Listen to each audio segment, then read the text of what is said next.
চবে পুৰা মজা লৈ খাই আছে, কোনেও কালৈ চাবলৈ সময় হি লোকেল ধাবা য'ত একেবাৰে থলুৱা খাদ্যবোৰ পোৱা যায়। কচু গাহৰি আৰু ৰুটি। আটাইতকৈ ভাল লগা কথাটো এইটোৱে যে দামবোৰ খুব কম।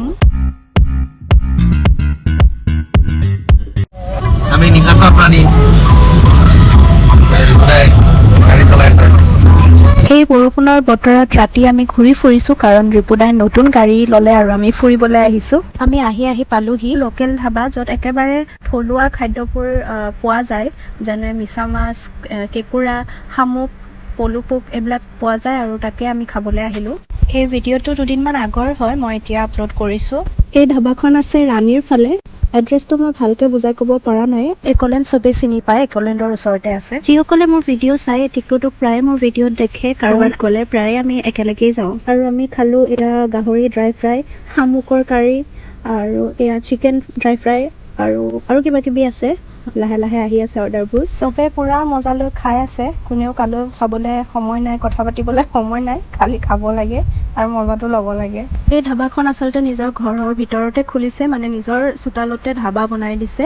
এনেকুৱা ধাবা আচলতে প্ৰতি ঘৰ মানুহৰ ঘৰতে আছে। সেই জেগাখিনিত যিকোনো এখনত সোমাই পেলাই খালেই হয়, মানে ঘৰৰ ভিতৰতে এটা ধুনীয়া বিজনেছ চলি আছে আৰু মানুহো যথেষ্ট হয়। আমি যেতিয়াই যাওঁ মানুহৰ ভিৰ থাকেই। আপুনি ভাবি যোৱা ধাবাখনত হয়তো চিট নাপাবও পাৰে, সেইটো কাৰণে যিকোনো এখনত সোমাই খাব পাৰে আৰু চবতে ভালেই বনায়, সেইটো ক'ব লাগিব। সেই ধাবাখনৰ আটাইতকৈ ভাল লগা কথাটো এইটোৱে যে দামবোৰ খুব কম। আগতেতো আৰু কম আছিলে, এতিয়া অলপ দাম বাঢ়িছে, তথাপিও প্লেটবিলাকত 100 টকা, 120 টকা এনেকুৱাহে দাম হয়।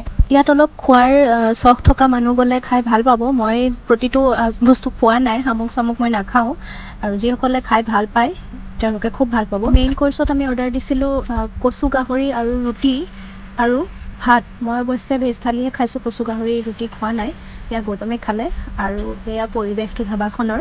একুৰেট এড্ৰেছটো যদি কোনোবাই জানিব বিচাৰিছে তেতিয়াহ'লে মোক কমেণ্ট কৰি জনাব, মই ভালকৈ এড্ৰেছটো সুধি পেলাই কমেণ্টত দি দিম।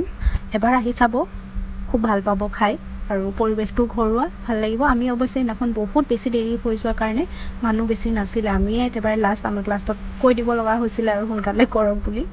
এয়াই আছিল আজিৰ ভিডিঅ'টোত। আশা কৰোঁ সকলো ভালে আছে, আৰু ভিডিঅ'টো শেষলৈকে চোৱাৰ বাবে বহুত বহুত ধন্যবাদ। বাই।